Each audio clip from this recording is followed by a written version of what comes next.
You want to make art, so you watch thousands of YouTube tutorials and learn every technique, and yet, the moment you sit in front of a blank page without a guide, you freeze.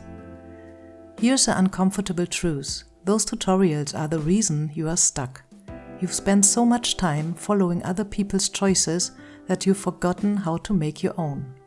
In this video, I'll show you 3 simple shifts to break the cycle and finally start thinking like a real artist.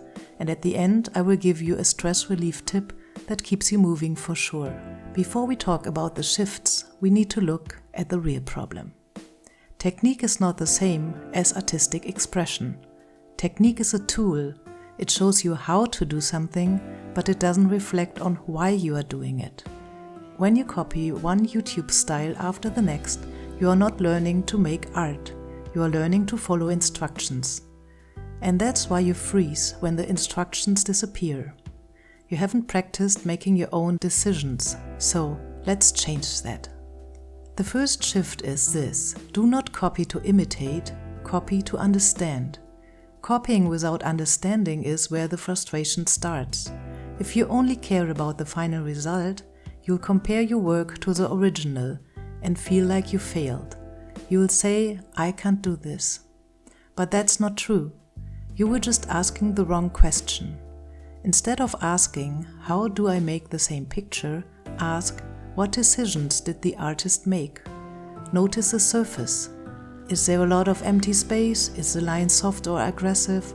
Why is one part unfinished? Now, you are not just copying lines, you are thinking through the artist's mind with your own hand. The result won't be a worse version of the original, it will be a different version, because it's more you. The step 2 is choose better sources. The question is, who are you copying?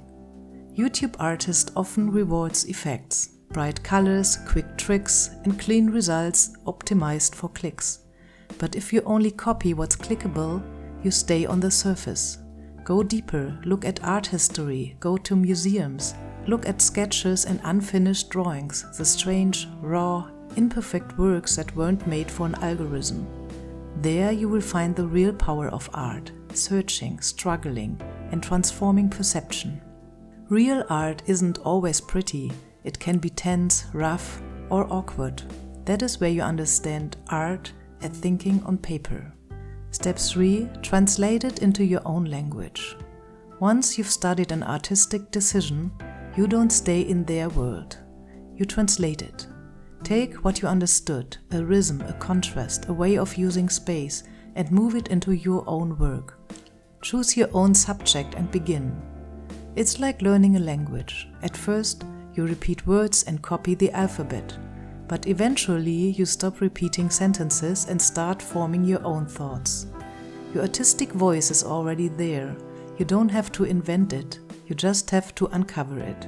A student of mine recently told me she hadn't made art for years because she believed she had to master accurate drawing before she was allowed to be creative.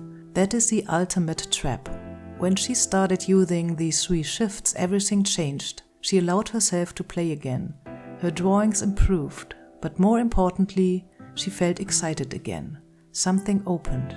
The process begins when you free yourself from the belief that you have to be perfect before you are allowed to start. And now, as promised, here's a final stress relief tip to keep your creative flow going. Follow what feels alive. Once you start creating, notice what gives you energy. Where do you want to continue? Where does it feel less stiff?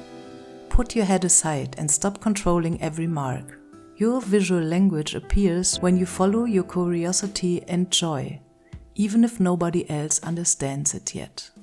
Building your language isn't about following more steps, it's about making your own choices. I know this feels difficult because nobody really teaches us how to make your own artistic choices.